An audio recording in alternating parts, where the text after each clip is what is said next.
Hello दोस्तों, एक बार फिर मैं आपके सामने हाजिर हूं BTTH की एक और नई वीडियो के साथ में। जैसा कि लास्ट पार्ट में हमने देखा था, मिस फेंग को शाओयान के पास उनके क्लैन का heavenly demon essence geed bottle दिखाई दी जाती है, जिससे कि अब वो कहती है कि अब वो शाओयान की सर्चिंग करेंगी और अगर उन्हें वो बॉटल मिल जाती है तो आज शाओयान के लिए बहुत बुरा दिन होने वाला है।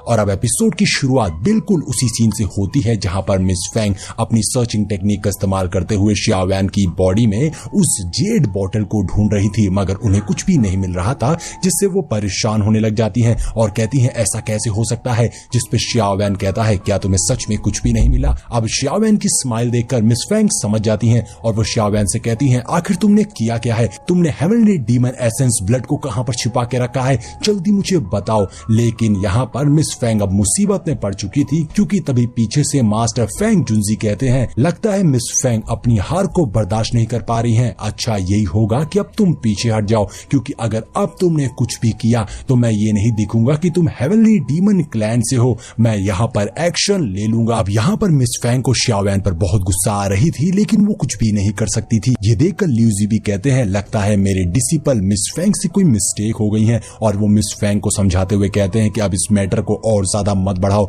और चुपचाप पीछे हट जाओ। अब मिस फेंग यहाँ पर कुछ नहीं कर सकती थी, इसलिए वो पीछे हट जाती है और गुस्से में वहां से जाने लगती हैं। लेकिन वो जाते हुए शाओयान से पलटकर कहती हैं कि ये मैटर इतनी आसानी से यहाँ पर खत्म नहीं होगा, मैं इसका हिस्सा बराबर जरूर करूंगी। ऐसा करते हुए मिस फेंग वहां से जा ही रही थी कि तभी पीछे से शाओयान कहता है मिस फेंग जरा ठहरिए, मुझे नहीं लगता है कि फेंगली पेविलियन की एक चीफ डिसिपल अपना प्रॉमिस पूरा नहीं करेगी, जैसा कि आपने कहा था। ये बात सुनकर मिस फेंग वहीं पर ठहर जाती है, क्योंकि अब उन्हें शाओयान से सभी के सामने माफी मांगनी थी, क्योंकि उन्हें शाओयान के पास में वो एसेंस बॉटल नहीं मिली थी। अब ये सुनकर तो वहां बैठी ऑडियंस आपस में खुसफुसाने लग जाती है, क्योंकि मिस फेंग एक चीफ डिसिपल हैं और उनका ऐसे सबके सामने माफी मांगना बहुत बड़ी बात हो जाएगी। इसीलिए सभी सोच रहे थे कि सच में मिस फेंग ऐसा करने वाली है, ये तो फेंगली पेविलियन के लिए बहुत ही शर्म की बात होगी। लेकिन अगर मिस फेंग पीछे हट जाती तो भी ये बहुत गलत हो जाता। इसीलिए मिस फेंग को सबके सामने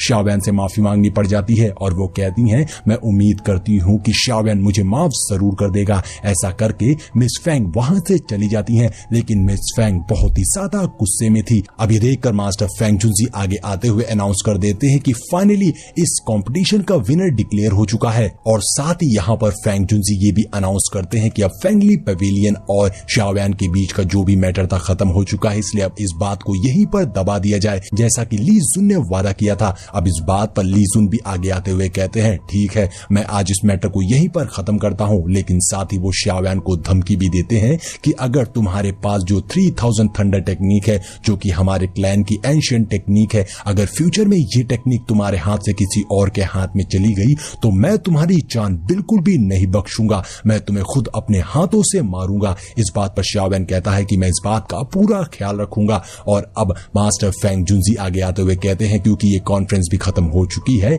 तो हम सभी को यहाँ से चलना चाहिए, और इसका विनर भी डिक्लेयर हो चुका है, क्योंकि शाओयान ने इस बैटल में फाइट नहीं किया था। इसीलिए इस कंपटीशन का विनर शाओयान तो नहीं होगा, क्योंकि वो एक आउटर डिसिपल था। तो आप लोग आपस में डिसाइड कर लीजिए। और साथ ही कॉन्फ्रेंस काफी अच्छी रही, इसलिए अब मैं अपने डिसिपल और शाओयान के साथ यहाँ से जाना चाहूंगा। जिसके बाद फेंग जुनजी शाओयान किनयान को लेकर वहां से चले जाते हैं। तो हम देखते हैं कि लिन भी उनके पीछे चला जाता है, और अब वो सभी वहां से चले गए थे और नीचे खड़ा ली जुन और मिस फेंग बहुत ध्यान से उन्हें जाते हुए देख रहे थे। यहाँ पर ली जुन मिस फेंग से कहता है क्या सच में तुमने जो सेंस किया था वो हेवनली ब्लड एसेंस ही था? जिस पे मिस फेंग कहती है हाँ वो वही था, लेकिन न जाने कैसे मैं उसे ढूंढ नहीं पाई, लेकिन मुझे भरोसा है कि जरूर इसमें शाओयान ने ही कुछ किया है। इस बात पर ली जुन मिस फेंग को चढ़ाते हुए कहते हैं अगर ऐसा है तो हमें इस मैटर के बारे में तुम्हारे हेवनली डीमन क्लैन को बता देना चाहिए, वो इस लड़के से बहुत आसानी से डील कर लेगा और इस लड़के का दिमाग ठिकाने लाएगा, क्योंकि शाओयान उनके सामने कुछ भी नहीं कर सकता है।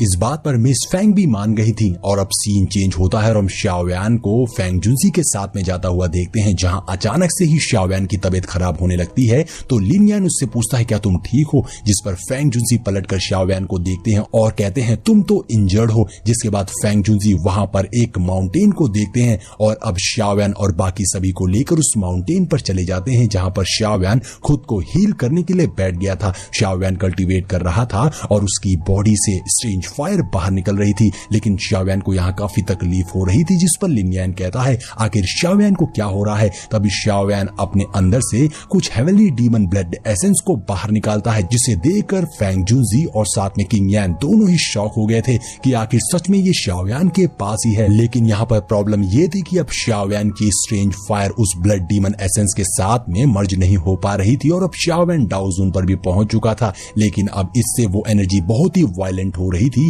जिससे शाओयान की बॉडी कभी भी एक्सप्लोड हो सकती थी। और इसी बात का डर था फेंग जुनजी और किंग यान को, और वो कहते हैं कि हमें सबसे पहले तो इस ब्लड एसेंस की बात को सीक्रेट रखना होगा, क्योंकि अगर किसी को भी इसके बारे में पता चल गया तो हेवनली डीमन क्लैन शाओयान को बिल्कुल भी नहीं छोड़ेगा। और अभी हमें सबसे पहले इस चीज से निपटने का कोई तरीका ढूंढना होगा जिससे कि हम शाओयान को एक्सप्लोड होने से बचा सकें। फेंग जुनजी कहते हैं कि शाओयान ने अपनी स्ट्रेंज फायर का इस्तेमाल करते हुए इस ब्लड एसेंस को छिपा लिया था, जिसकी वजह से ही मिस फेंग इसे सर्च नहीं कर पाई थी। लेकिन अब ये डीमन ब्लड एसेंस बाहर आने की तैयारी कर रहा है, जिसकी वजह से अब ये एक्सप्लोड हो सकता है। अब शाओयान की जान काफी खतरे में है और यहाँ पर हम शाओयान को देखते हैं जो बहुत ही ज्यादा पेन में था, लेकिन शाओयान कहता है कि मैं कुछ भी करके इससे एक्सट्रैक्ट करके रहूंगा। और अब शाओयान अपनी स्ट्रेंज फायर का यूज करते हुए उस हेवनली डीमन एसेंस को एक्सट्रैक्ट करना शुरू कर देता है। और अब हम देखते हैं बहुत सारे हेवनली डीमन ब्लड एसेंस शाओयान की बॉडी में गैदर हो गए थे, जिससे अब शाओयान अपनी स्ट्रेंज फायर की मदद से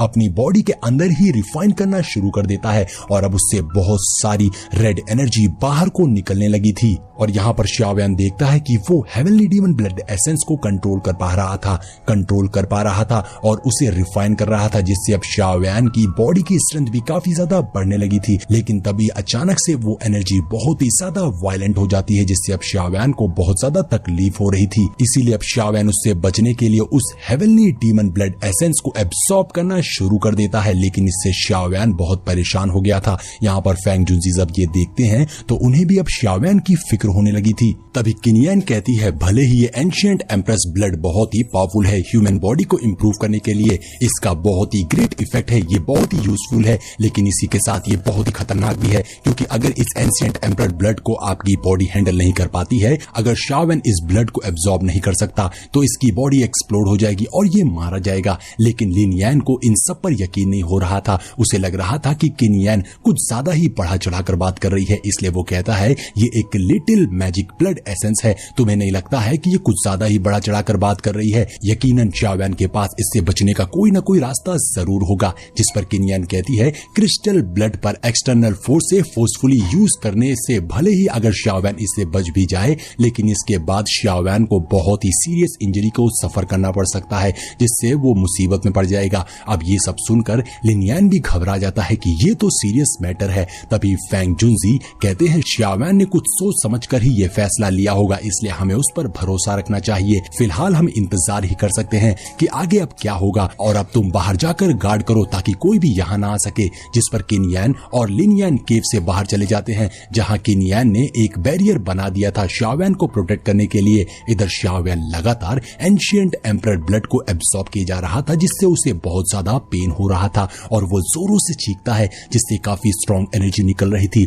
शाओयान की हालत अब और भी ज्यादा खराब हो रही थी, जो देखकर फेंग जुनजी को भी उसकी फिक्र होने लगी थी कि शाओयान इतनी स्ट्रॉन्ग एनर्जी को एब्सॉर्ब नहीं कर सकता है। वहीं शाओयान भी कहने लगा था अब मैं इसे और हैंडल नहीं कर सकता हूँ। शाओयान को और भी ज्यादा दर्द होने लगा था, उसके फेस से काफी ज्यादा एनर्जी निकल रही थी। फेंग जुनजी कहते हैं एंशिएंट एम्परर ब्लड शाओयान की बॉडी को फोर्स कर रहा है। अब फेंग जुनजी अपनी पावर्स को एक्टिवेट कर देते हैं शाओयान की हेल्प करने के लिए, मगर इसमें रिस्क था। तभी हम देखते हैं शाओयान की बॉडी से एनर्जी फ्लैश होता है और फिर एनर्जी शांत हो जाती है, जो देखकर फेंग जुनजी भी हैरान हो गए थे कि ये शाओयान को क्या हुआ। अब दोस्तों शाओयान ने उस हेवनली ब्लड एसेंस को एब्सॉर्ब कर लिया है कि नहीं, ये तो आपको नेक्स्ट पार्ट में ही पता चलेगा, क्योंकि ये एपिसोड तो यहीं पर एंड हो जाता है और इसका नेक्स्ट पार्ट मैं कुछ ही घंटों में अपने चैनल पे अपलोड कर दूंगा। इसलिए इस वीडियो पे लाइक करना शुरू कर दीजिए, ज्यादा से ज्यादा लाइक आएंगे तो इसका नेक्स्ट पार्ट बहुत जल्द अपलोड हो जाएगा। मिलते हैं नेक्स्ट वीडियो में।